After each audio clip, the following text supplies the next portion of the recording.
Praise God. Sige po, let us stand up. Let us begin to fill this place with adoration and worship sa Panginoon.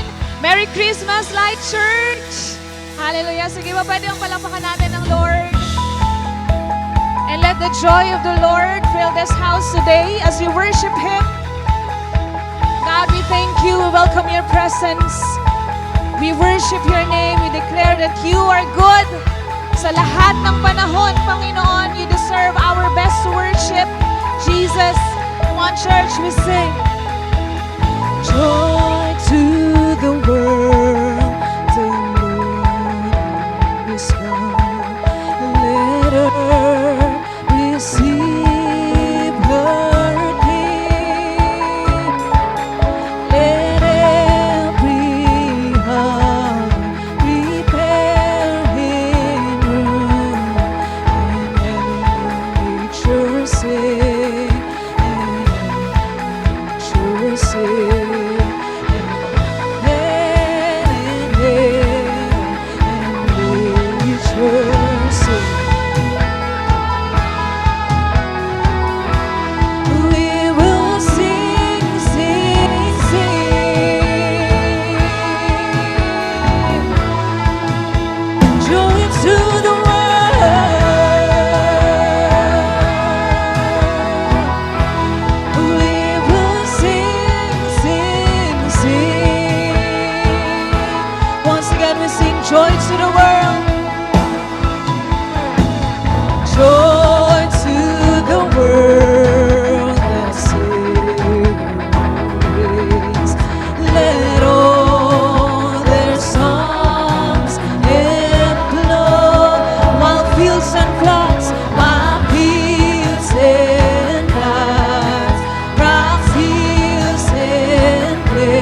you, Jesus.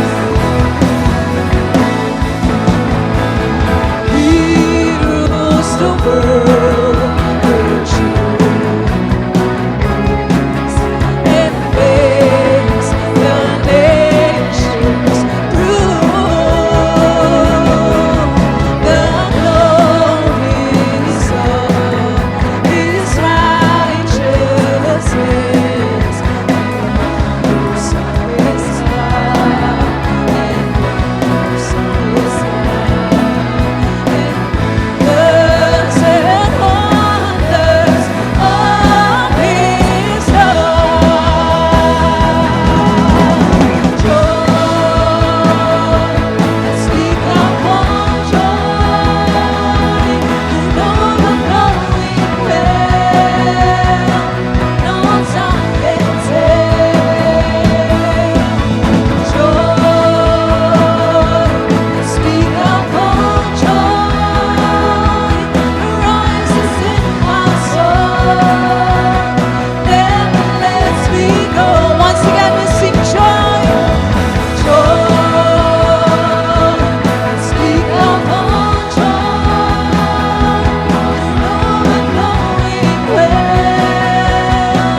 Thank you, Jesus. To herald angels sing glory to the newborn King. Peace on earth and mercy mild, God and sinners reconciled. Joyful all nations rise, join the triumphs of the skies. Peter angelic hosts proclaim, Christ is born in Bethlehem. On the herald angels sing glory to the newborn King. Hallelujah, thank you, God. Oh, glory to you, Jesus. Oh, we worship our King today. Come on, church, we sing. My highest heaven adore, Christ the everlasting Lord. Late in time, behold Him come, offspring of the Virgin's womb. Hail the pleasure God has seen, hail the incarnate in Him. This is man with unto them, Jesus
And this time po, Light Church, I know everyone is excited na batiin po ang bawat isa. Kaya po, iikot po tayo for 60 seconds. Come on, batiin po natin ang Merry Christmas, hello, hi ang bawat isa.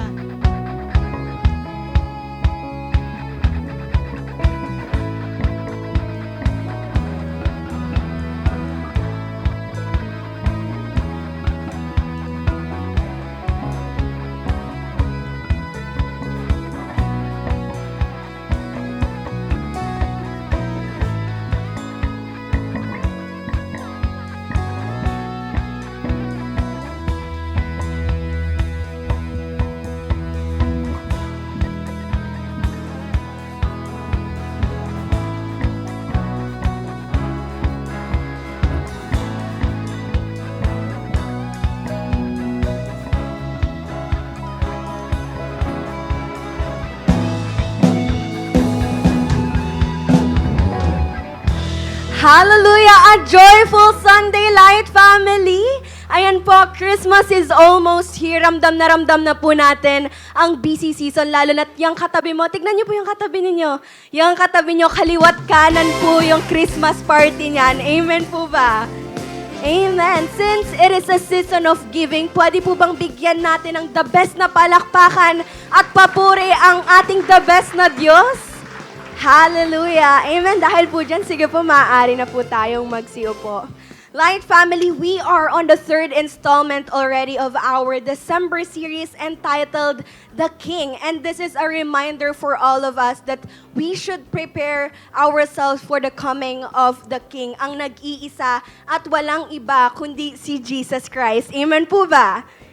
Amen. And alam ko pong excited na ang bawat isa na mapakinggan ang ating topic for this celebration. But before that, of course, let us take this moment to acknowledge some very important people na kasama natin sa loob ng simbahan ngayong araw. Walang iba kundi ang ating mga first-timers and returning visitors. Kaya naman po, ayan, if this is your first time here sa ating simbahan, may we invite you po na tumayo. Sige po, wag na po kayong mahiya because we want to formally welcome you. Ayan, sige po, the best na palakpak sa ating mga first-timers. Ayan, welcome home po sa inyong lahat. And just a reminder lang po that after po ng ating celebration ay meron pong lalapit sa inyo for a quick 5 to 7 minute welcome huddle. And meron din po kaming inihandang simple token of appreciation for you. Kaya kindly stay for a few minutes po after ng ating celebration. Ayan, thank you so much po. Pwede na po kayong umupo. And this time, of course, we won't forget our returning visitors. Ayan po, if this is your second time naman po dito sa ating simbahan, pwede niyo po bang itaas yung kamay ninyo? Because we want to also welcome you and acknowledge you. Ayan, praise God. Ayan, welcome back po sa inyo, sa ating second time visitors.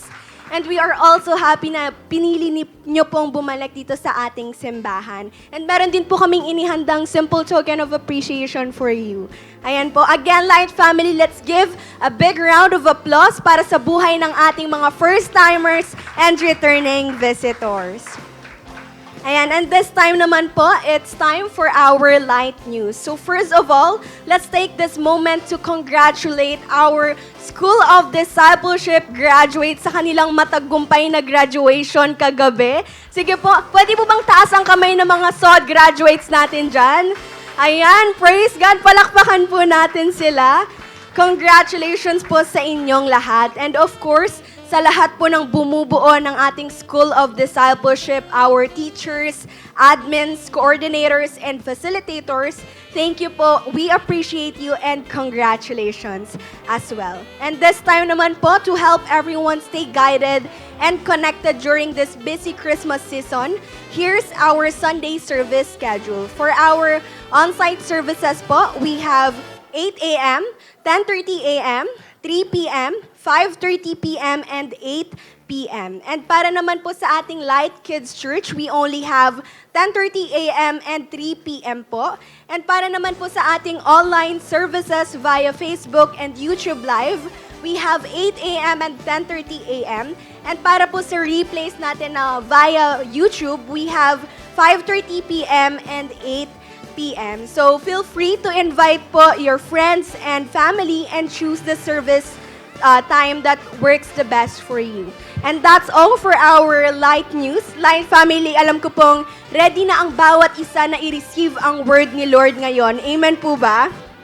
Amen. Kaya naman po, let us open our hearts, feel the presence of the Lord, and receive His blessings. Have a grateful Sunday celebration and advance Merry Christmas, Light Family.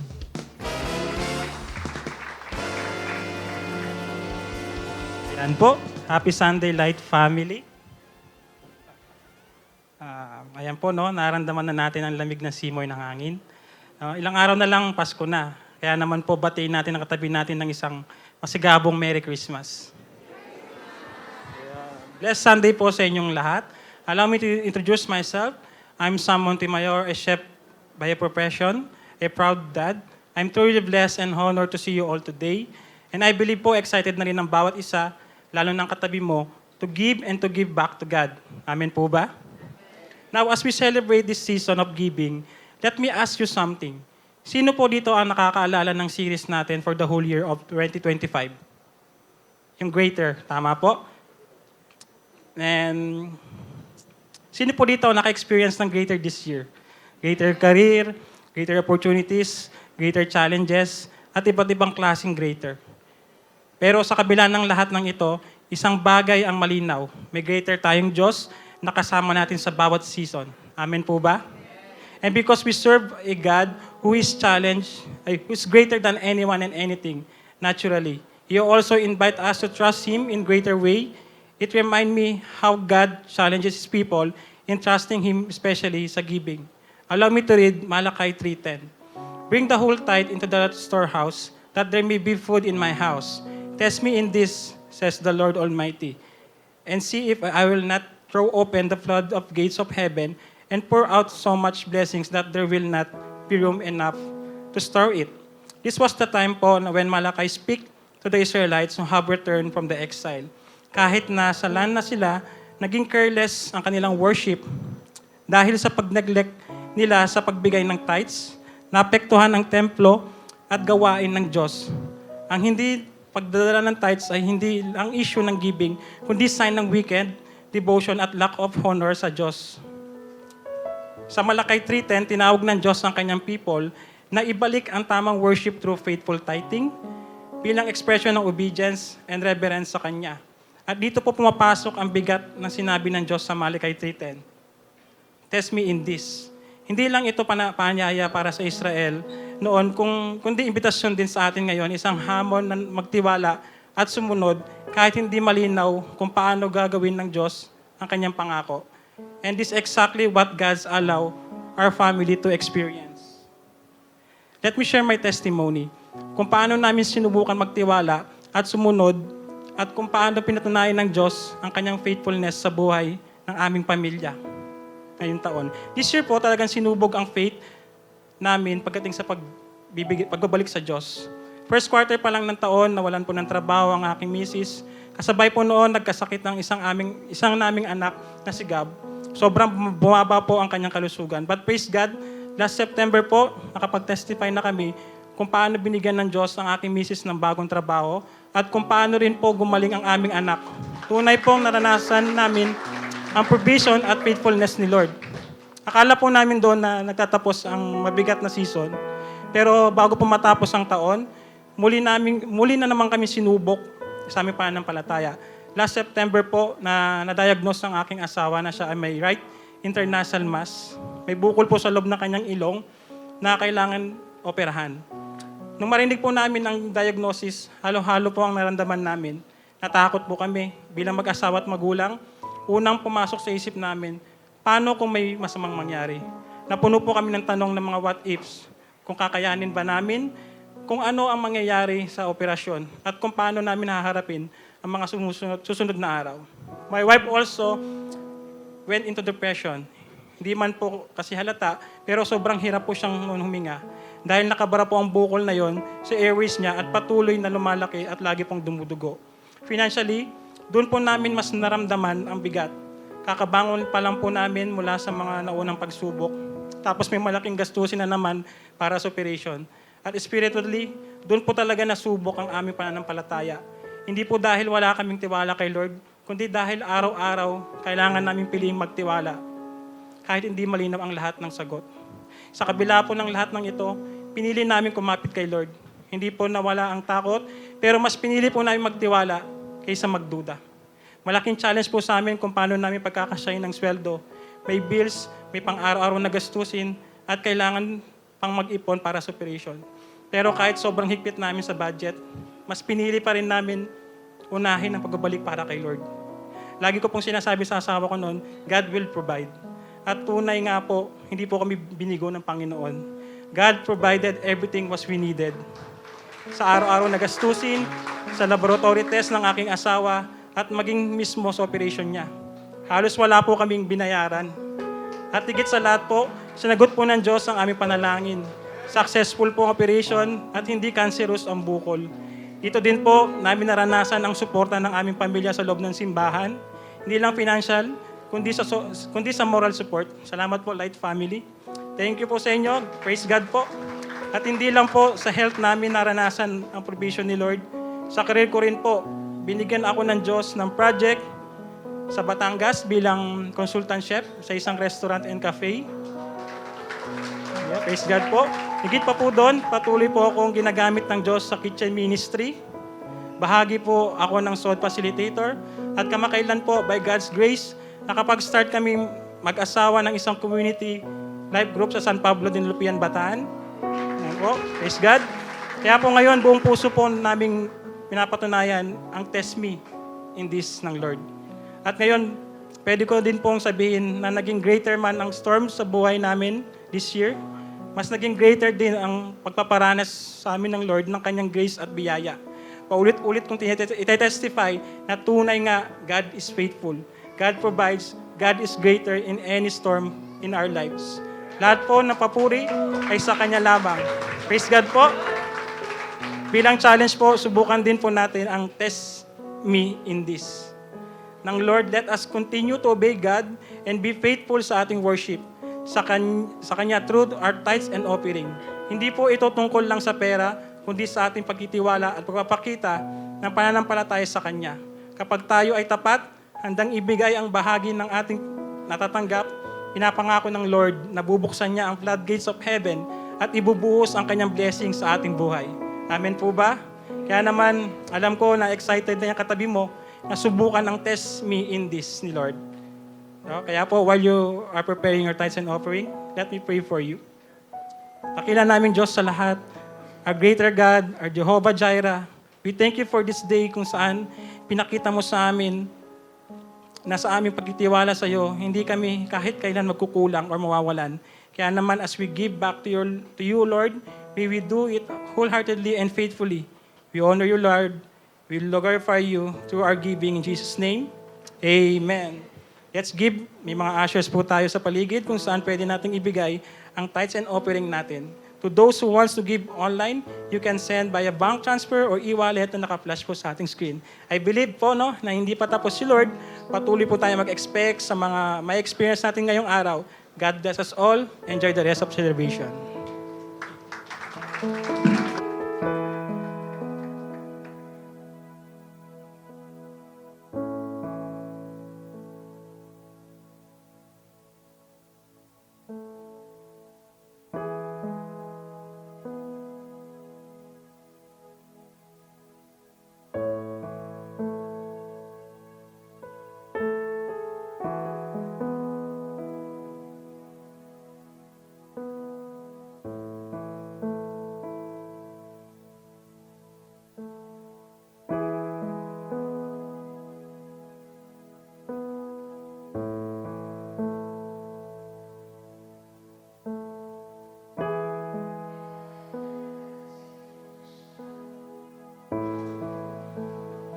Ayan po, if you are ready to worship Him, come on, you can offer Him a sacrifice of worship. You know, if Jesus gifted us a gift of life, you know how to worship Him.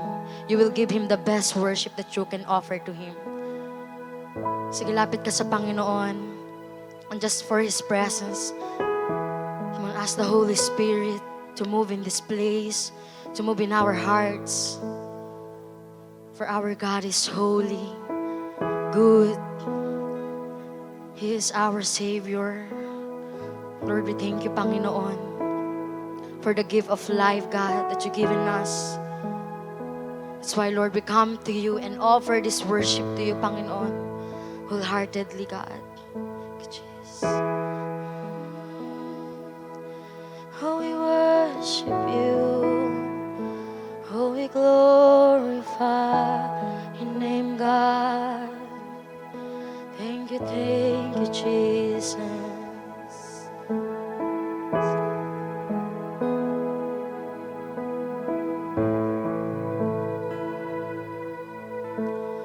Oh, holy night, the stars are brightly shining.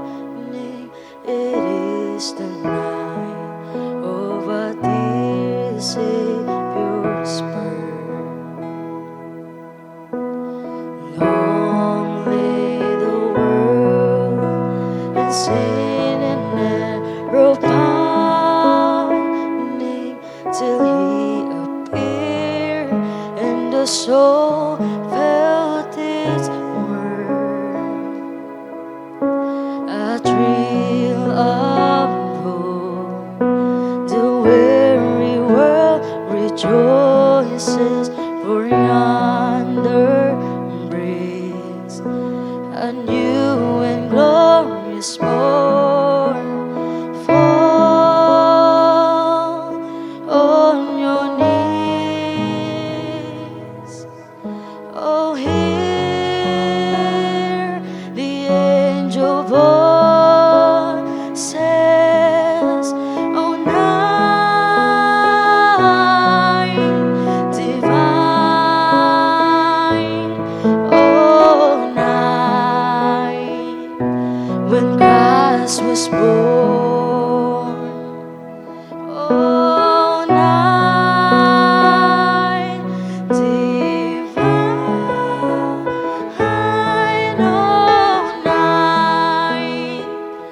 Oh, night divine. Lit by the light of His serenely beaming, with glowing hearts, His great witness. Surrounded by the light, stars sweetly gleaming,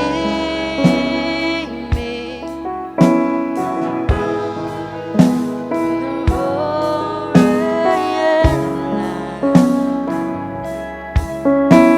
the King of Kings, laid us in lowly manger,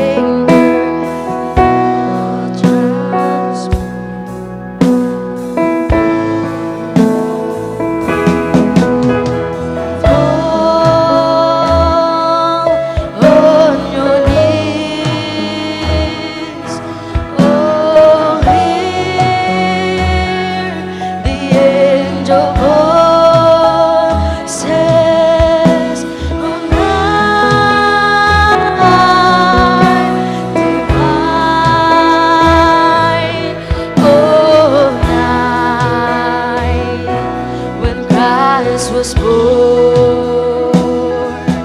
Oh, night divine.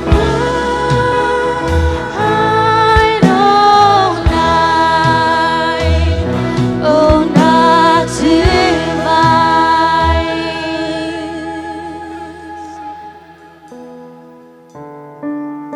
Jesus. Come on, just continue to adore Him, the King of Kings. Come on, He is our light.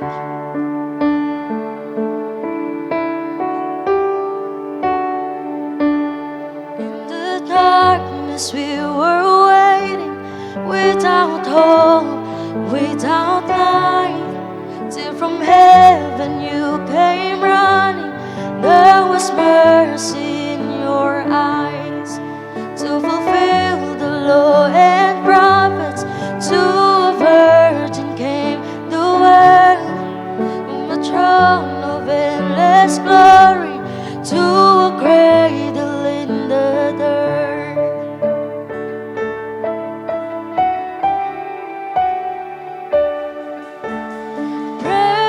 the Father, praise the Son, praise the Spirit, three in one.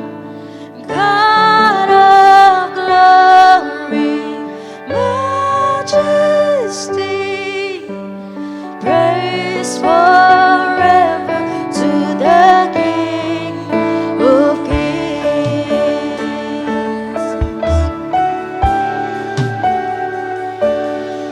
To reveal the kingdom coming and to reconcile the lost, to redeem the whole creation. You did not despise the cross, or even in your suffering, you saw to the other side. Knowing this was our salvation, Jesus for our sake you died. Oh, praise the Father, praise the Father, praise the Son, praise the Spirit, three in one. God of glory, majesty,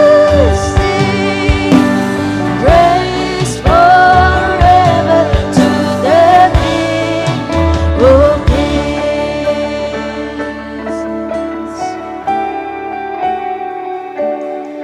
In the morning that you rose, all of heaven held its breath, till the storm was moved for good, for the Lamb had conquered death. And the dead rose from their tombs, and the angels stood in awe, for the souls of all who'd come to the Father are restored. And the church of Christ was born, and the Spirit lit the flame. Now this gospel truth of love shall not feel, shall not fade. By His blood and in His name, in His freedom I am free. For the love of Jesus Christ, who has resurrected me. Oh, praise the Father, praise the Father, praise the Son, praise the Spirit, three in one. God of glory, majesty, praise forever to the King of Kings. Praise the Father, praise the Son, praise the Spirit, three in one. God of glory, majesty, praise forever to the King of Kings. Come on, you continue to worship God, the King of Kings, the Lord of Lords. Glorify your name. Oh, you are full of glory. You are full of beauty, God. Oh, we praise your name. Oh, we praise your name. Come on, for the last time, sing, oh, praise the name of the Father. Praise the Father, praise the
palakpakan po para sa Panginoon. To deliver the Word of God, let's welcome Pastora Dorothy Joyce Magbuhos. Amen. Sige nga po, pwede bang palakpakan po muli natin ang Panginoon? Sige po po. Meron pa pong idada best yan. Amen. Thank you, Jesus. Hallelujah. Hello po. Blessed Sunday po sa ating lahat. Sige po, bago po tayo umupo, pwede bang sabihin mo sa katabi mo, Merry Christmas? Ayan, ganun din, nasa kabila mo din, sabihan mo siya, Merry Christmas! Pati yung nasa likuran niyo po, Merry Christmas! Ayan po, hello po, sige po, makakaupo na po tayo. Ayan, and syempre, Merry Christmas din po sa ating mga nasa online. Hello po. So, sino po dito excited na sa Christmas? Parang ang hina. Excited na po ba kayo sa Christmas? Amen, amen. Alam niyo po, isa po sa mga nakaugalian nating mga Pilipino ay ang i-celebrate po ang Pasko kasama po ang ating pamilya. Tama po ba? Sino dito kasama mo family mo this Christmas? Amen. Parang yung iba nalungkot, di ba? Kasi yung iba hindi yata makakasama ang family nila. Okay, so tayo po again, ang nakaugalian po nating Pilipino ay mag-celebrate ng Pasko, okay, together with our family po. Kaya nga po yung iba ay umuuwi, tama po ba, sa kanilang mga probinsya. Tama po? Para po makapiling ang kanilang pamilya this Christmas. And maybe po, meron sa atin dito, wala siya ngayong 10:30. Okay? Kasi baka nasa online na siya, kasi nasa province na siya. Tama ba? Nakauwi na siya sa kanila. Or maybe mamaya after the service, may uuwi ba dito? Sa province nila? Or may work ka pa? Tama ba? Tapos hanggang 23, 24 ka pang nagtatrabaho, doon ka palang makakauwi sa inyo. Amen. Okay, so nakaugalian po natin yan. Umuwi tayo sa family natin para kasama po natin sila na magse-celebrate ng Pasko. Or baka po, sino po dito may mga OFWs po silang family? Ay, wala. Ay, ang galing. Okay, sa mga meron po na mga OFWs, na mga kapamilya po or mga kamag-anak po, syempre, hindi mawawala na pwedeng uuwi din sila. Di ba? Darating din po sila dito sa Pinas to celebrate Christmas with you po. Okay? So, alam nyo po ba, okay, na meron pong estimated ang OWA, okay, ang Overseas Workers Welfare Administration noon pong 2021 na 80,000 to 100,000 daw po na OFWs ang umuwi po ng Pilipinas tuwing December para sa Pasko. Amen. Now, sino po naniniwala dito? Iba po kasi kapag sama-sama kapag Pasko. Di ba? Kayong magkakapamilya, sama-sama kayo na nagse-celebrate ng Pasko. Amen? So, iba kasi kapag dumadating ang mga mahal natin sa buhay na matagal po nating hindi nakita at hindi nakasama. Now, alam niyo po ba na meron pong isang hari na dumating po sa mundo at sa kanya pong pagdating ay bit-bit niya po ang pag-asang inaasam po ng sangkatauhan. Okay? Excited na po ba tayo sa tatalakayin natin ngayong umaga? Amen. So, babasahin po natin Isaiah chapter 9 verses 1 to 6 at syempre po, tatayo tayong lahat at sabay-sabay po nating basahin. Sige po, 1, 2, 3, go. Nevertheless, there will be no more gloom for those who were in distress. In the past, He humbled the land of Zebulun and the land of Naphtali, but in the future, He will honor Galilee of the nations by the way of the sea, beyond the Jordan. The people walking in darkness have seen a great light, and those living in the land of deep darkness, a light has dawned. You have enlarged the nation and increased their joy. They rejoice before you as people rejoice at the harvest, as the warriors rejoice when dividing the plunder. For us, in the day of Midian's defeat, you have shattered the yoke that burdens them, the bar across their shoulders, the rod of their oppressor. Every warrior's boot used in battle and every garment rolled in blood will be destined for burning, will be fuel for the fire. For to us, a child is born, to us, a son is given, and the government will be on his shoulders, and he will be called a wonderful counselor, mighty God, everlasting Father, Prince of Peace. Amen. Para po sa third part ng series nating The King, ang title po natin ngayon ay The King Has Come. Amen. Pero po bang palakpakan natin si Lord? And this time po, mananalangin po tayo. Let's close our eyes and let's pray. Lord, salamat po, Panginoon, for this great celebration na pinagkakaloob niyo po sa amin. Una sa lahat, celebration ngayong Sunday na kami ay magkakasama ng aming mga kapatid, Panginoon, sa pananampalataya upang makarinig ng salita mo at maranasan ang presensya mo, Panginoon. At pangalawa, Panginoon, salamat for the celebration of Christmas. Lord, you are the reason bakit po namin sineselebrate ang lahat ng ito. At Lord, sa aming pong tatalakayin ngayon, mga pag-uusapan ngayon, may we see, Lord God, and may we understand, Panginoon, maintindihan namin ng maigi bakit ka dumating. At Lord, makita namin ang kadakilaan mo, O Diyos, sa buhay po naming lahat. Lord, dalangin ko din na patuloy kami na makapag-focus sa iyong salita, maintindihan po namin itong maigi, and I rebuke any hindrances right now in the name of Jesus. Tulungan mo kaming intindihin nito, Panginoon, according sa kung paano mo itong gustong ipaintindi po, Panginoon, sa aming lahat. Thank you, Lord. Have your way at gamitin mo lamang din ako bilang iyong mouthpiece sa iyong mga anak. We love you, God, and we praise your name. In Jesus' name, amen, amen. Sige po, makakaupo na po tayo. Okay, so ang Isaiah po, yung binasa po natin kanina, ay naisulat po sa panahon po ng mga hari ng Juda na sina Uzziah, Jotham, Ahaz, and Hezekiah po. So, tinawag po ng Diyos si Isaiah primarily po para mag-prophesy sa kingdom of Judah. Okay? So, dahil po ito yung panahon na dumadaan po sila sa matinding kadiliman at matindi pong kaguluhan. So, may mga political threats silang pinagdadaanan, may mga moral decay, ayan, and at the same time, meron din pong spiritual decline. Na kahit daw po patuloy sila na gumagawa ng mga religious na gawain, ay malinaw po na sinabi ng Panginoong Diyos na malayo po ang kanilang puso sa Kanya. Now, sa mga unang chapters po, kung babasahin natin ng Isaiah, kinondem po ng Lord ang mga empty worship. Okay, yung mga rebellion nila, yung mga pride at yung mga injustices po nila. Na sa halip po na magtiwala kay Lord, sa halip po na dumepende kay Lord, ang nangyari po ay mas pinili po nila, pati po ng mga leaders nila, lalong-lalo na po si Haring Ahaz, na umasa po sa sarili nilang talino at sa mga political alliances or partner po nila. Now, dahil po dito, ipinahayag po ng Diyos ang kanyang judgment. Okay, at ang discipline po niya sa Juda, hindi po para wasakin ang kanyang bayan, kundi para ituwid po at ibalik sila sa kanya. Na kung saan po, gagamitin po ng Diyos ang Assyria at ang iba pa pong mga foreign nations bilang instrumento po ng judgment niya dahil sa kasalanan po ng nation ng Israel. Okay, both the southern and northern kingdom po ng Israel. And this really happened po. Kung titignan natin yung history, nangyari po ito at matindi po ang dinanas, okay, ng mga Jewish people nung in-invade po sila ng Assyrians, lalong-lalo na po yung northern region. Okay, dalawa po kasi yun, nahati po ang Israel sa dalawang kingdom, yung northern region, kingdom, tsaka po yung southern kingdom of Israel. Okay, so yung southern, yun po yung Judah, yung northern, Israel po yung tawag doon.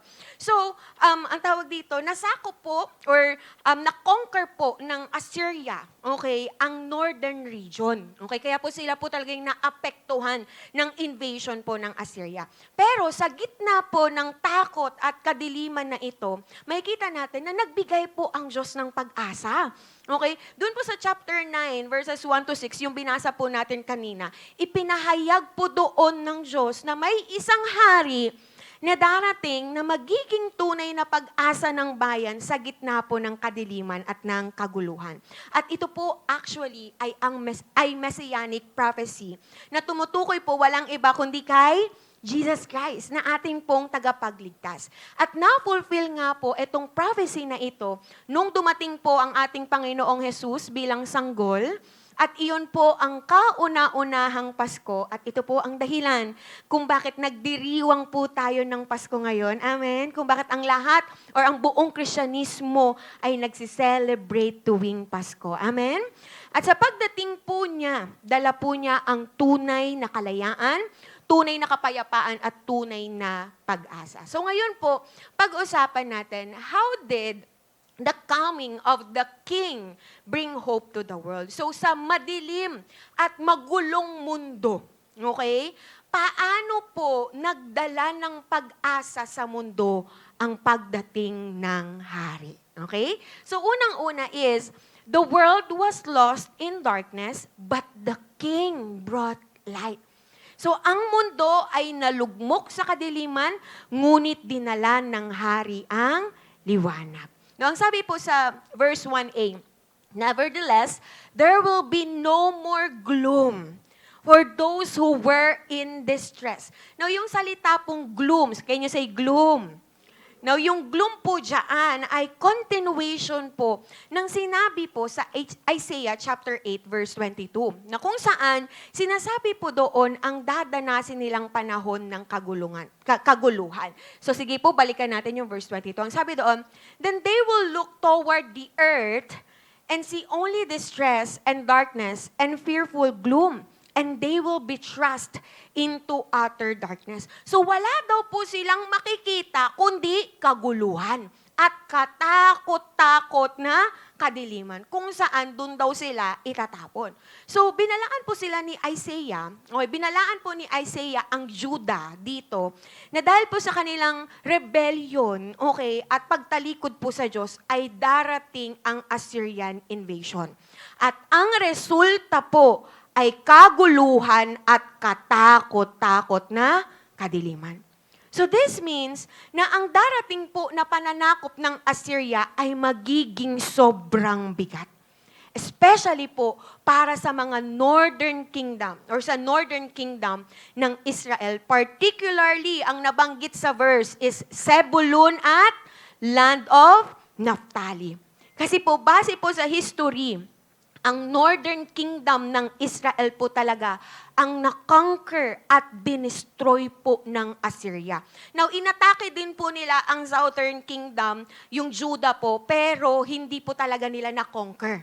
Okay? So, pinoteksyonan ng Diyos ang Judah. Pero ang northern kingdom po, ang talagang naapektuhan, nung invasion nitong Assyria. Okay? Kaya nga po, ang sabi sa Isaiah 9:1b, in the past, He humbled the land of Zebulun and the land of Naphtali. Okay, so sila po ay nasa northern, kingdom or northern region po ng Israel.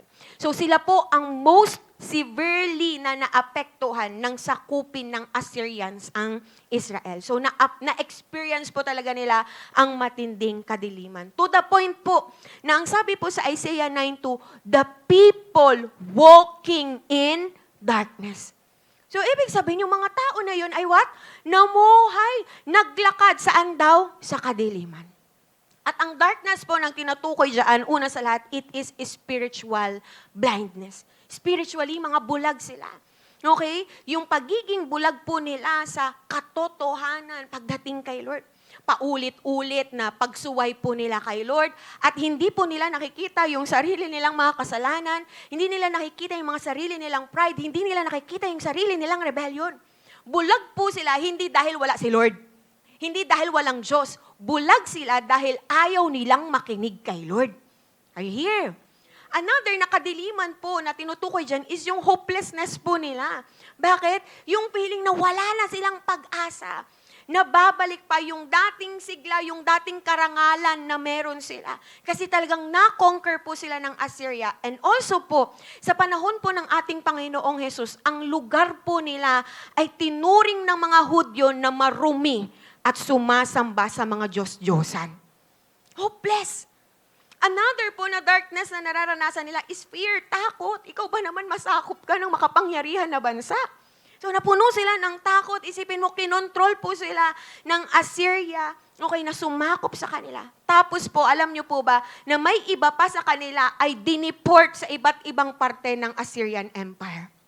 Nakakatakot. Another na darkness po na naranasan nila, emotionally and mentally exhaustion. Mga sugatan, pagod, puno sila ng mga pangamba. And lastly, mga ligaw sila. Lost.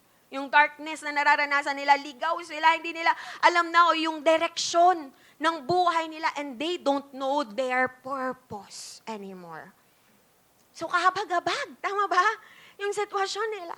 Pero ano pong kasunod nung verse, nung prophecy? Ang sabi sa verse 2, the people walking in darkness, sila daw na namuhay, naglakad sa kadiliman, have seen a great light. Hallelujah. On those living in the land of deep darkness, a light has dawned. So, ang sinasabi ng Diyos dito ay hindi mananatili magpakailanman ang kadiliman sa lupain na nagdusa, which is ang northern region ng Israel. At bakit Zebulun at Naphtali ang specifically na nabanggit sa verse? Kasi alam niyo po ba na ang Zebulun at ang Naphtali ay nasa region po ng Galilee at tinatawag ang mga ito na Galilee of the Gentiles. Now, importante po itong Zebulun at Naphtali. Bakit po? Dahil nung na-fulfill po itong prophecy, itong Isaiah 9, okay, ang sabi po in Matthew 4, 12-17, nang mabalitaan ni Jesus na nakulong si Juan, bumalik siya sa Galilea. Pero, hindi na siya nanirahan sa Nazareth, kundi sa Capernaum, isang bayan sa tabi ng lawa ng Galilea at sakop ng Zabulon at Naphtali. Sa ganitong paraan ay natupad ang sinabi ni Propeta Isaias. Ang lupain ng Zabulon at Naphtali ay daanan patungo sa lawa at nasa kabilang ng ilog ng Jordan. Ang mga lugar na ito'y sakop ng Galilea at tinitirahan ng mga hindi Hudyo. Nabubuhay sa kadiliman ng mga tao roon, ngunit makakakita sila ng matinding liwanag. Kahit nasa kadiliman sila at natatakot mamatay, maliliwanagan sila. Simula noon, nangaral na si Jesus. Amen? So, ano ibig sabihin nito? Yung verses 13-16 ay direktang quote mula sa Isaiah. Amen? Na binasa natin kanina. So, natupad po ito sa ministeryo ng ating Panginoong Jesus. Na kung saan sinabi po sa verse na binasa natin, tumira daw po siya saan? Capernaum. During po ng main part ng public ministry niya. At alam niyo po ba na ang Capernaum ay nasa tabi po ng lawa ng Galilee sa area po ng Zebulun at ng Naphtali. Ayan, I think may picture tayo dyan. So mapapansin niyo po, nagturo daw po at nagminister ang Panginoong Jesus saan? Sa Galilee. At alam niyo po ba, nakaramihan po ng kanyang mga himala at pangangaral ay what? Sa nangyari sa northern region ng Israel. Meaning, ang lugar na dating inalipusta, ang lugar na dating nasa kadiliman, puno ng Gentiles, malayo sa religious center ng Jerusalem, ay nakakita at nakaranas ng liwanag. Mabay bang palakpakan natin si Lord? So, nagkaroon ng big shift ng pagpapalit from darkness to light. Mula sa kadiliman, papunta sa kaliwanagan. Hallelujah. Sabi mo nga sa katabi mo, light. Amen. Yung lugar na napuno ng sugat, lugar na napuno ng kahihiyan, at namuhay sa kadiliman ay nakaranas ng liwanag. Listen, literal, nanirahan, nanahan, at naranasan po nila ang liwanag. Walang iba kundi ang Panginoong Jesus. He is the light. Amen? He is the great light. Now, bakit si Jesus Christ ang great light? Una, dahil si Jesus ang light na nagmula sa Diyos. Sabi sa John 8:12, sinabi ni Jesus, I am the light of the world. Siya ang liwanag na naghahayag or naghayag ng katotohanan tungkol sa Diyos, tungkol sa kasalanan ng tao at tungkol sa kaligtasan. Pangalawa, bakit siya ang great light? Dahil siya ang nagdala ng pag-asa sa gitna ng matinding dilim. Balikan natin yung Isaiah chapter 9, verses 2-5. Ganda nito. Ang sabi, nakakita ng isang maningning na liwanag ang bayang matagal nang lumalakad sa kadiliman. Sumikat na ang liwanag sa mga taong naninirahan sa lupaing balot ng dilim. Or balot ng dilim. Pinasigla mo ang kanilang pagdiriwang. Dinagdagan mo ang kanilang tuwa. Nagagalak sila na parang panahon ng anihan at parang mga taong naghahati-hati sa nasamsam na kayamanan. Sapagkat binali mo ang pamatok ng kahirapan at mga bigatin sa kanilang balikat ay pinasan. Pamalo ng mga mang-aapi iyong binali tulad sa media na iyong ginapi. Ang panyapak ng mga mandirigma at ang lahat ng kasuotang tigmak sa dugo ay susunugin. Ibig sabihin, sa pagdating po ng ating Panginoong Hesus, dala niya ang liwanag ng pag-asa, liwanag ng kagalakan, at liwanag ng katagumpayan. Amen? At sa pamamagitan po ni Jesus Christ, nagkaroon po ng kalayaan mula sa kasalanan at sa pang-aapi ng kaaway. Kaya nga po, hindi na kailangang manatili ng tao sa dilim. Amen? Nagkaroon ng palitan, nagkaroon ng shifting from mourning to rejoicing, from heavy burdens to freedom, from fear to peace. Amen? Pwede bang palakpakan po natin si Lord? And pangatlo, bakit si Jesus ang great light?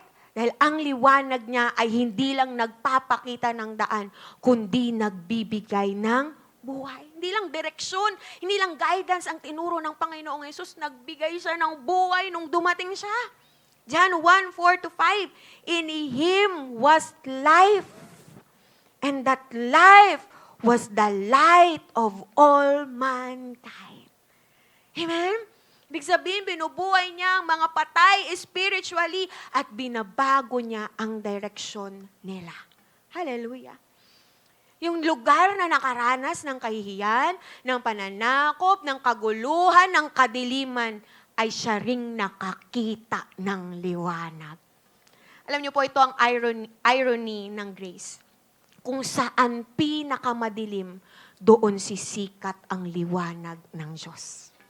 Amen. Pwede bang palapakan natin si Lord? And so sa atin ngayon mga kapatid, may mga Sebulun at Naptali po ba sa buhay natin? What I mean is, meron po bang mga madidilim na bahagi or parte ang buhay natin? Maybe, is it spiritual blindness? Diba, mga panahon na bulag po tayo pagdating sa katotohanan ng Diyos. Diba, paulit-ulit tayo, rutina sa atin yung pagkakasala, yung pagkakamali. Na parang hindi po natin nakikita ang ating sariling pagkukulang. Hindi natin nakikita yung mga rebellion natin kay Lord. Hindi natin nakikita yung plano ng Diyos para sa atin. Yun po ba yung kadiliman ng buhay natin ngayon? Or maybe yung darkness na nararanasan po natin ngayon is pangamba. Pangamba ba yan? Diba? Mga sitwasyon po sa buhay natin na alam mo yun, hindi mo kontrolado. Problema sa pamilya, problema sa trabaho, problema sa relasyon, problema sa kalusugan. Amen? Or maybe ang darkness sa pinagdadaanan mo ngayon is kapaguran emotionally, physically, mentally, lahat na.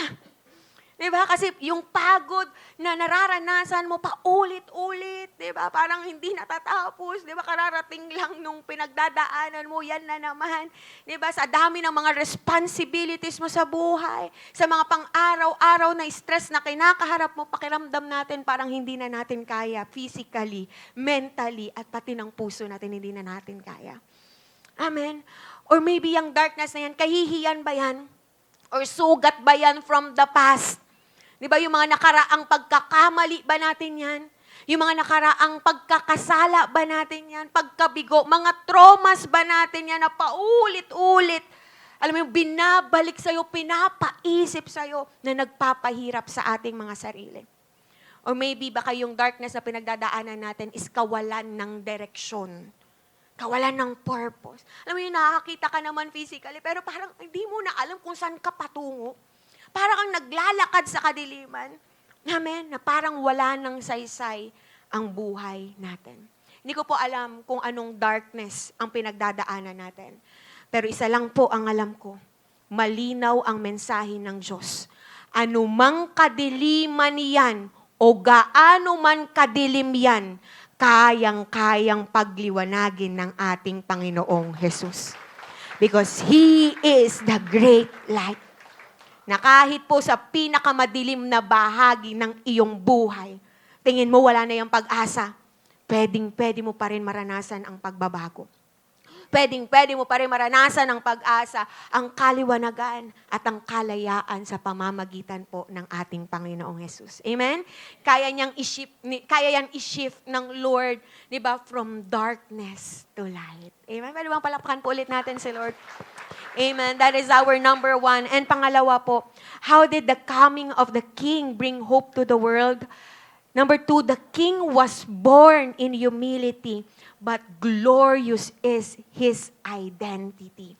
Ang sabi po, ang hari ay pinanganak sa kapakumbabaan, ngunit maluwalhati ang kanyang pagkakakilanlan. Isaiah 9:6. For to us a child is born, to us a son is given, and the government will be on His shoulders, and He will be called Wonderful Counselor, Mighty God, Everlasting Father, Prince of Peace.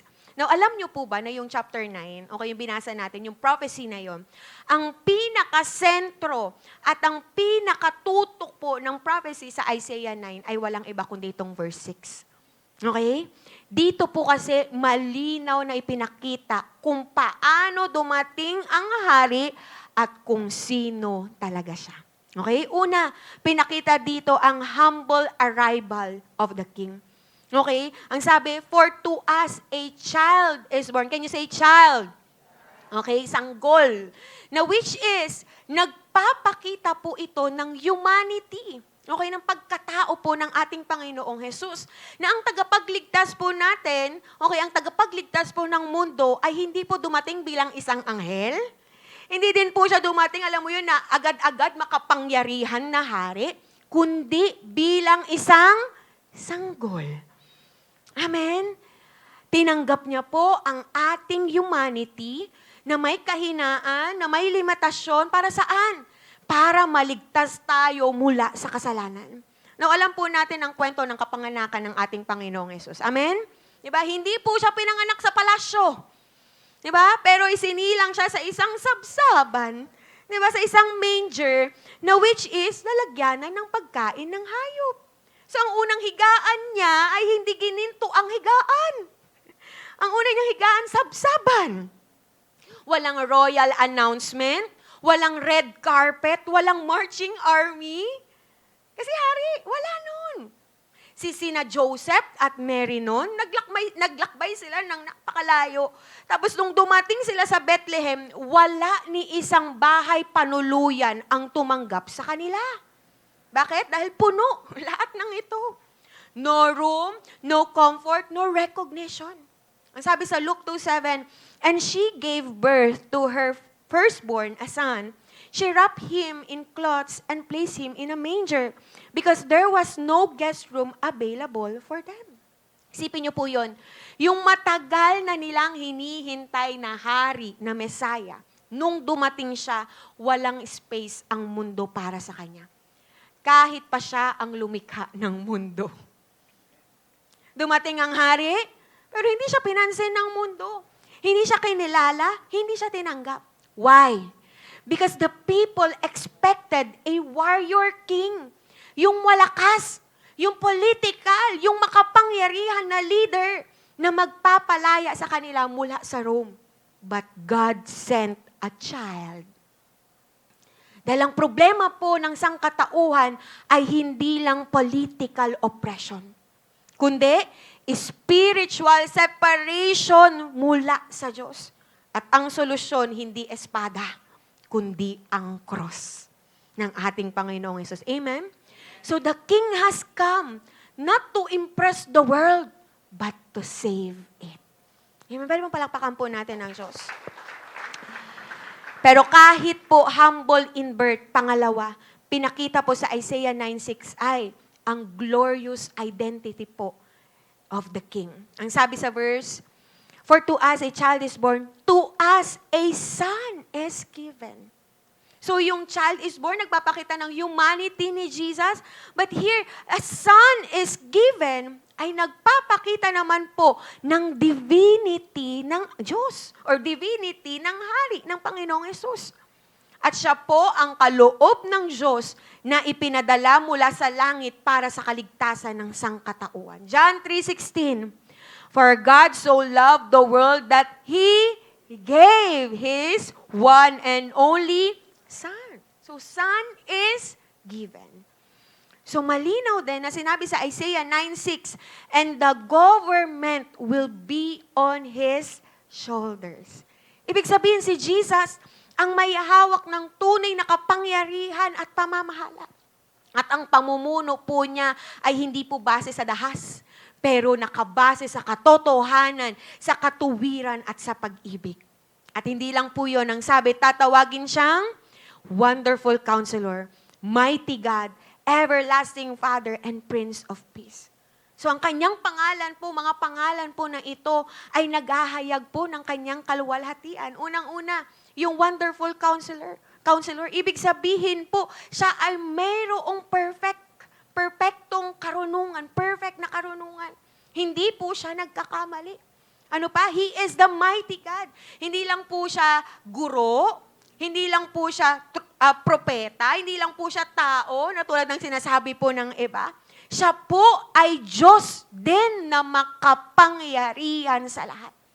He defeated sin, He defeated darkness, He defeated demons, and He even defeated death. Siya ang Diyos na nagtagumpay doon sa cross. Amen. Sige, palakpakan po natin si Lord.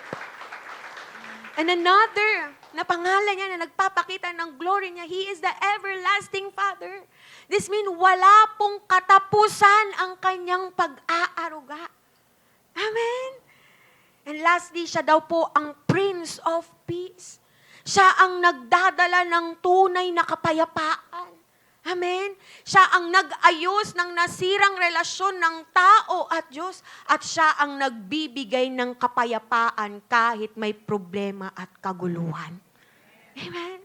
So yan ang glorious identity ng ating hari. Although humble siya dumating, pero glorious ang kanyang identity. Amen? Now, sa panahon po natin ngayon, na puno ng confusion. Tama ba? Sa mundo natin, parang punong-puno ng mga confusion. Tandaan mo to, Jesus Christ is our wonderful counselor. Amen? Kapag nagugulumihanan ka sa mga desisyon na gagawin mo, di ba? Naguguluhan ka pagdating sa relasyon mo, sa direksyon na tatahakin mo sa buhay, may counselor ka na hindi nagkakamali at pwedeng-pwede mong lapitan. Amen? If you're going through fear and insecurities, tandaan mong si Jesus ang mighty God mo, makapangyarihan na Diyos mo. Sa mundong puno ng takot, di ba, puno ng sakit, puno ng mga uncertainties, may Diyos kang makapangyarihan at victorious. Amen? Ano pa? Kung nakakaranas ka ng mga abandonment, di ba, iniwanan ka, tandaan mo to, si Jesus ang everlasting Father mo. Kahit iniwan ka ng tao, hinding-hindi ka iiwan ni Jesus. Amen. Parang nagustuhan to ng katabi mo. Amen. At kung ang buhay mo ay dumadaan sa chaos, di ba, anxieties, kapaguran, problema, pagsubok, kadiliman, lahat na, si Jesus ang Prince of Peace ng buhay mo. Hindi man nawawala ang mga problema, nandiyan yan, di ba? Pero may kapayapaan kang hindi kayang ibigay ng mundo. Amen? Palapakan po natin si Lord. Amen, amen. Again, how did the coming of the King bring hope to the world? Una, the world was lost in darkness, but the King brought light. And pangalawa, the King was born in humility, but glorious is His identity. Amen. So, nagdala siya ng pag-asa. Nagdala siya ng kaliwanagan, di ba? At pinakita niya na siya ang hari na dapat tinatanggap nating mga tao. So, the King has come. King Jesus has come. Amen. Hindi na tayo naghihintay pa ng, alam mo yun, ng pag-asa. Dito na siya. Nasa atin na siya. Hindi na tayo naghahanap ng liwanag. Siya ang liwanag. Malinaw yun na sinabi sa salita ng Diyos. At hindi na tayo naghahanap ng solusyon dahil siya ang kasagutan sa buhay natin. Amen? Pero alam niyo po, tulad noong pagdating po ng ating Panginoong Hesus, may isang tanong po na nananatili hanggang ngayon. Alam niyo po kung ano yon? May room ba siya sa puso mo? May room ba siya sa buhay natin? Alam niyo po ang sabi sa John 1:11-12, He came to His own, and His own did not receive Him. Nakakalungkot isipin, ang tagal nilang hinintay ang Messiah, pero ang mismong bayan niya ay hindi siya tinanggap. Nawa po sa ating mga anak ng Lord, sa ating mga Kristiyano, sa bawat isa sa atin dito na nakikinig ng salita ng Lord, huwag po nating ulitin ang pagkakamaling yan. Amen? Panalangin ko po ngayong Pasko, huwag lang nating alalahanin ang kanyang kapanganakan. Amen? Pero tanggapin natin ang kanyang paghahari sa ating buhay. Dahil kapag po tinanggap natin siya bilang hari, ang kadiliman po na naranasan natin ay magkakaroon ng kaliwanagan. Yung mga kabigatan po, alam mo yun, na binitbit mo, dinala mo, ay magkakaroon ng kapahingahan.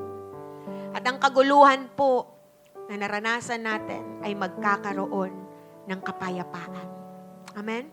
So the King has come, and when the King comes, hope is born. Amen? May pag-asa. Kung tatanggapin lang natin siya sa buhay natin, may pag-asa. Hope is born sa buhay natin. That is why as an application sa ating lahat, una, let the light of King Jesus overcome every darkness in your life. Mga kapatid, ang liwanag po ng ating Panginoong Jesus ay hindi lang concept, hindi lang po siya idea na wow, mapapawaw ka pero hindi mo ma-experience. No. Yung liwanag ng Lord, it is a personal experience. Personal na karanasan. Pwedeng-pwede mong maranasan. At tanda po natin to, hindi po sinasabi ng Lord na tanggalin mo muna lahat ng mga kadiliman mo bago ka lumapit sa akin. Hindi. Ang sinasabi niya ay, hayaan mong pumasok ako sa buhay mo at ako ang light na magbibigay ng liwanag sa lahat ng kadiliman ng buhay mo. Kaya alam niyo po kung anong tanong ngayon? Ang tanong ngayon ay hindi kung gaano kadilim ang nararanasan mo sa buhay. Kasi kaya yung pagliwanagin ng Diyos. Amen. Alam niyo po kung anong tanong ngayon? Ang tanong ngayon is, inaalaw mo bang pumasok ang liwanag ng Panginoong Hesus sa madidilim na bahagi ng buhay mo? Amen. Kung may mga kasalanan pa na matagal mong tinago, matagal mong binitbit, pinanghawakan, hayaan mong ilantad at linisin yan ng liwanag ng Panginoong Hesus. Kung may mga takot, may mga pangamba sa kinabukasan, hayaan mong palitan yan ng kanyang liwanag at punuin ka ng pananampalataya. Kung may mga emotional wounds, may mga sugat ka, may mga guilt ka, may mga kahihiyan ka, may mga shame ka na bit. Tandaan mo to. Ang liwanag ng ating Panginoong Hesus ay hindi para husgahan ka, kundi para pagalingin ka. Huwag kang mahiyang lumapit sa ating Panginoong Hesus. At kung meron ka mang confusion ngayon, naliligaw ka sa buhay mo, hindi mo na alam yung direksyon na tatahakin mo, hindi mo na alam yung purpose ng buhay mo.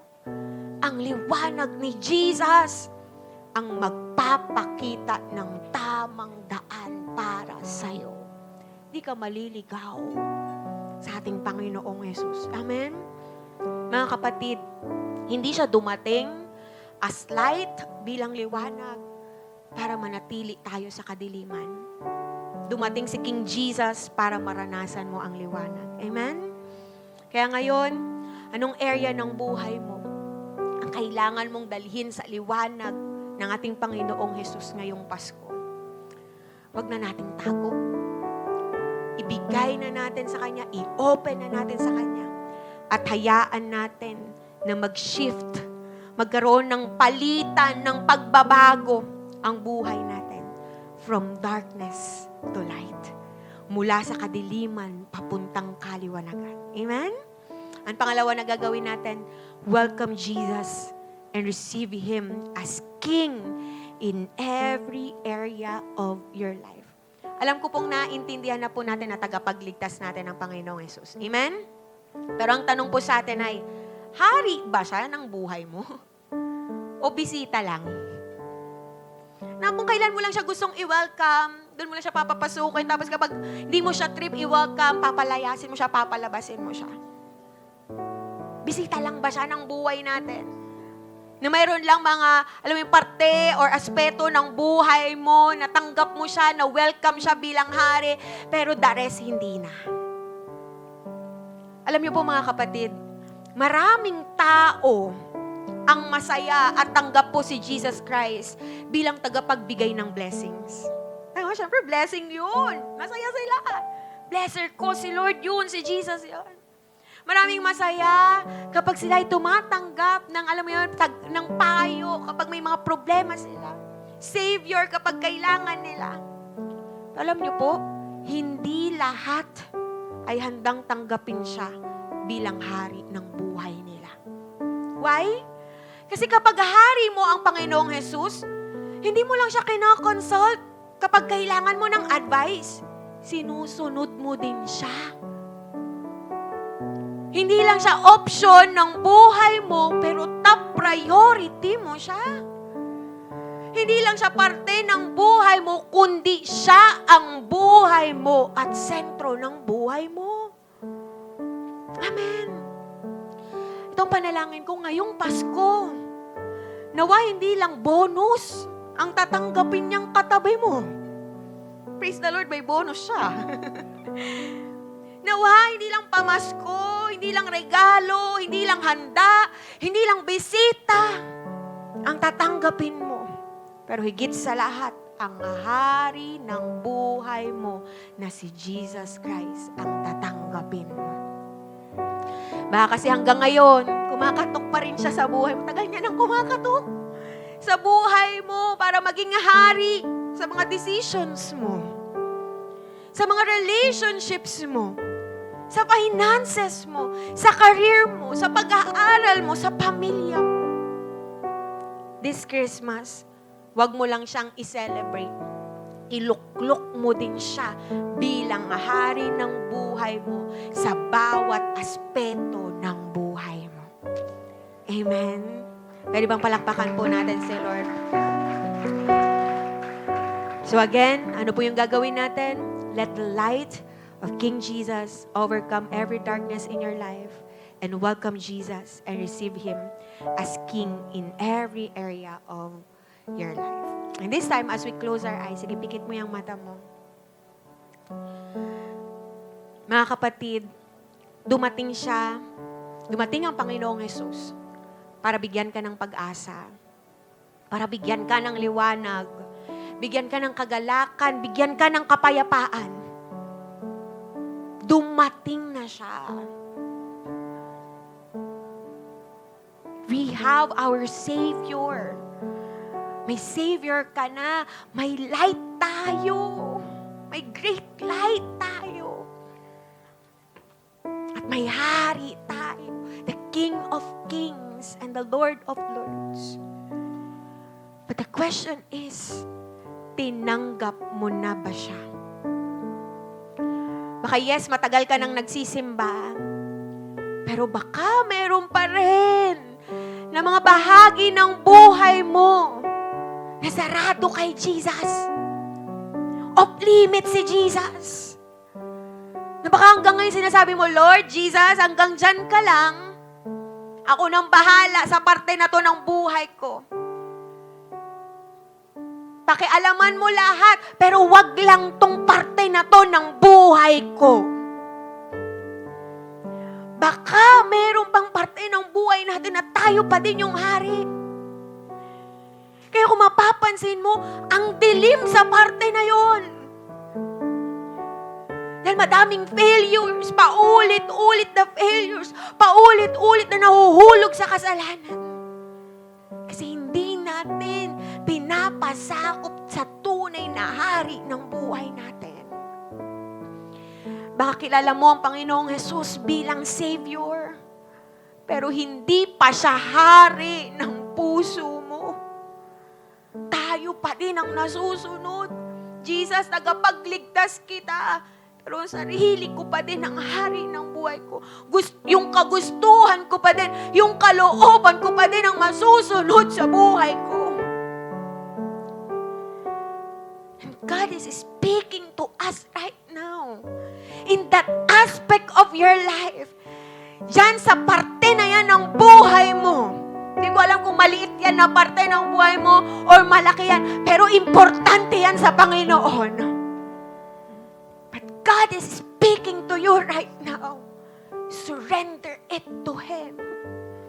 Pasakop mo yan sa Kanya. Hayaan mo ang liwanag niya. Magliwanag siya, magbigay ng liwanag siya. At hayaan mong siya ang mag-ahari diyan. Ngayon, ang araw na to, na sinasabi ng Diyos, anak, panahon na. Anak, buksan mo ang puso mo. At hayaan mong ako ang maghari at magbigay ng liwanag sa buhay mo. At sa bawat isa sa atin dito, matagal ka ng Kristiyano, bago ka pa lang ngayon. Kung ito ang nais mo ngayon, why not this time? Sa mga matatagal ng Kristiyano, alam mo, tinanggap mo na siya bilang tagapagligtas mo. Why not? You recommit. Magkaroon tayo ng recommitment ngayon. Ibalik mo ngayon yung commitment mo sa Panginoong Jesus bilang tagapagligtas mo siya at bilang hari ng buhay mo. At kung ikaw man ay bago pa lang ngayon, first time mo naririnig ito, I wanna tell you, what you need in this life is Jesus Christ, your Savior, your King. At kung ito ang panalangin mo ngayon, ito ang commitment mo ngayon, ito ang desisyon mo ngayon, tatayo ka. And you will raise up your hands right now. And sumunod ka sa panalangin na ito. You will commit and you will recommit to Jesus Christ. Sabihin mo ngayon, Panginoong Jesus, inaamin ko po na ako ay makasalanan at kailangan kita. Maraming bahagi po ng buhay ko ang nalugmok sa dilim. Pero naniniwala ako na ikaw ang light of the world. Patawarin mo po ako sa aking mga kasalanan. Linisin mo po ang aking puso. Tinatanggap kita, Jesus, bilang aking tagapagligtas. At ganun din, tinatanggap kita bilang aking hari. Ibinibigay ko po sa iyo ang lahat ng aking mga takot, ang lahat ng aking mga sugat, ang lahat ng aking pagkabigo, at ang lahat ng mga plano ko. Maghari ka sa aking puso, sa aking buhay, sa aking pamilya, sa aking mga desisyon, at sa aking kinabukasan. Mula ngayon, ikaw ang aking hari at ako ang iyong anak. Salamat po, Panginoon, sa iyong pag-ibig. Salamat po, Panginoon, sa iyong liwanag. At salamat po, Panginoon, sa bagong buhay na pinagkakaloob mo sa akin. Come on. This time, worship the Lord right now. Raise up your hands and worship your King. Worship your Savior. Worship the light of the world. He is all you need. Desire for Him right now. Iluklok mo siya bilang hari ng buhay mo. Come on. At anumang kadiliman ng buhay mo ngayon,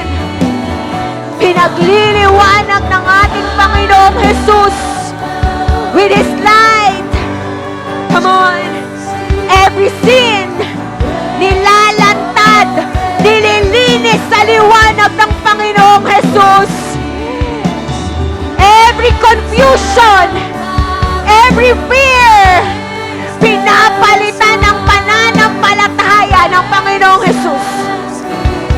Ano man pagkaligaw mo, binibigyan ng direksyon, ng liwanag ng Panginoong Jesus. Kung minsan kang naligaw, nawala sa path mo sa Panginoong Jesus, binabalik ka ng liwanag ng Diyos sa tamang daan. Come on! Worship Him! Oh, thank you, Jesus! Oh, we praise you, our King! Thank you, Lord. You are the King of Kings. You are the Lord of Lords. We praise you. We worship you, Lord. Come on. Praise Him.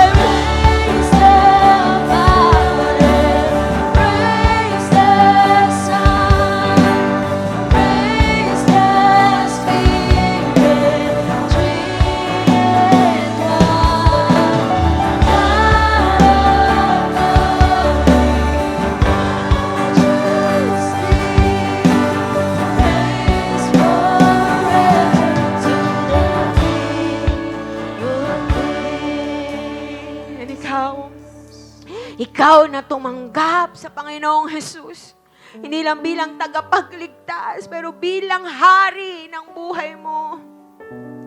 At ikaw na nakakaranas ngayon ng liwanag ng Diyos. Alalahanin mo ito. Kung sino siya sa buhay mo. He is the wonderful counselor. Siya ang sagot sa confusion mo. Siya ang sagot sa mga broken decisions mo sa buhay. He is the mighty God. Hindi lang siya tao, hindi lang siya guro, hindi lang siya propeta. Siya ay makapangyarihan na Diyos. Siya ang Diyos na nagtagumpay sa cross. He is the everlasting Father. Siya ang everlasting Father mo. Hindi ka niya iiwanan. Hindi ka niya pababayaan. Sa mundo na puno ng abandonment. Sa mundo kung saan nakaranas ka na iniwanan ka, pinabayaan ka, mananatili sa iyo ang Panginoong Jesus. Di ka niya iiwanan at pababayaan. Ang panalangin ko, ikaw, manatili ka din sa Kanya. Huwag kang bibitaw sa Kanya. Nalalahanin mo siya ang Prince of Peace ng buhay mo. Siya ang tunay na nagdadala ng kapayapaan. Siya ang nagbibigay ng kapayapaan sa'yo. Kahit may mga problema, kahit may mga pagsubok sa buhay, kahit may mga kaguluhan sa paligid natin, He is your peace. At ikaw, na tinanggap si Jesus bilang ari ng buhay mo, mga kapatid, merong big shift na nangyayari sa buhay mo. Merong malaking pagbabago na nangyayari sa buhay mo. Listen, this is our declaration because ito ang nangyayari sa buhay mo. From darkness, mula sa kadiliman, papuntang kaliwanagan. From oppression to freedom. From mourning to rejoicing. From fear to peace. And this time, magkakaroon tayo ng declaration. Sabihin mo ngayon, ako ay para sa liwanag. Ako ay para sa kalayaan. Ako ay para sa kagalakan. At ako ay para sa kapayapaan. Come on, praise the Lord. Praise King Jesus. Oh, hallelujah. We praise you, Jesus. Oh, holy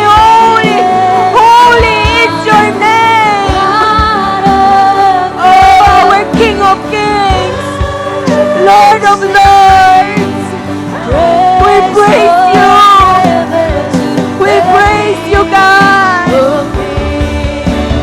Praise the Father, praise the Son, praise the Spirit, three in one.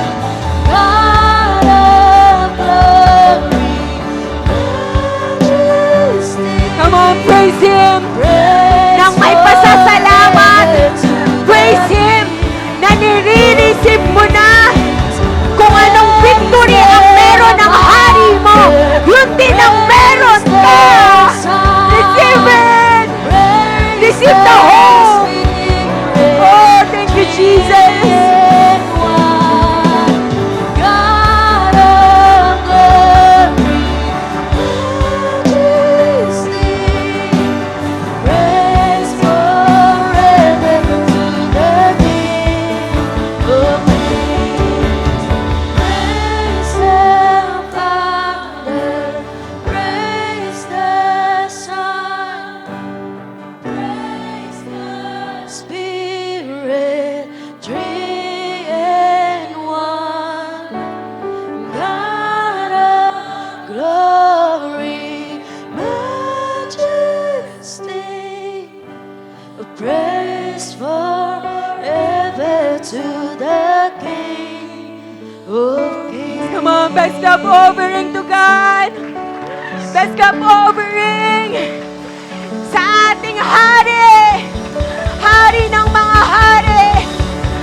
Lord of Lords, Jesus Christ. Thank you, Lord. We praise you. Come on.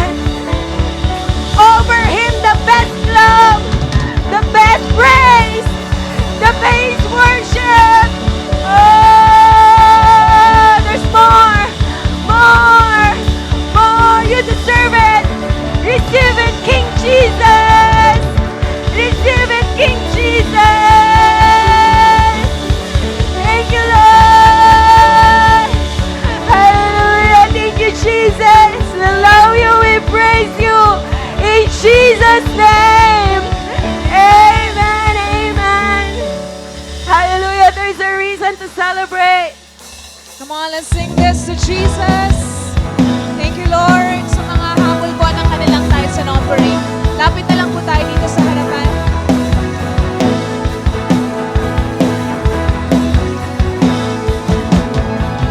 Joy to the world, let earth receive her King. Let every heart prepare Him room.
Itaas po natin ang ating kamay. And let's thank the Lord. Come on, ikaw mismo, pasalamatan mo ang Diyos. Thank you, Lord, for your word, for your presence, oh God. Salamat, Panginoon, sa kaliwanagan na pinagkalo mo po sa aming lahat. And even, thank you, Lord, for experiencing, for us, for letting us experience, Lord, yung kingship mo, Panginoon, sa buhay namin. Thank you, Lord. Masarap magpasakop sa'yo. Masarap sumunod sa'yo, Panginoon. Kasi alam namin ikaw ang pinaka nakakaalam ng the best para sa amin. You know, oh God, kung saan mo kami dadalhin, hindi mo kami ililigaw, Panginoon. Bagkus idadirect mo kami sa kalooban mo at sa kung anong best para sa amin. Thank you, Lord. Thank you, God. Walang ibang masambit ng aming mga bibig, kundi pasasalamat. And Lord, we will celebrate Christmas because of you. Yes, may mga handaan. Lord, may mga pamasko kaming matatanggap. Lord, may mga makakasama namin ng mga pamilya namin. But higit sa lahat, isa-celebrate kami dahil sa pagdating mo sa buhay namin at para sa kaligtasan namin. Thank you, Lord. Napakabuti mo. Salamat for this privilege, for this grace, for this wonderful love na binibigay mo po at pinaparana sa bawat isa sa amin. Thank you, Lord. Have your way, Panginoon. And Lord, patuloy ka naming sinasamba at pinapupurihan, tinataas ang ngalan mo sa aming mga buhay. Continue to be the King of our lives, oh God. And this time, receive the blessing of the Lord. The Lord bless you and keep you. The Lord make His face shine on you and be gracious to you. The Lord turn His face toward you and give you peace. Thank you, Father. Thank you, Jesus. And thank you, Holy Spirit. Sa iyo po, O Diyos, lahat ng papurit pagsamba. In Jesus' name. Amen. Amen. God bless po. Ingat po tayong lahat. And Merry Christmas po.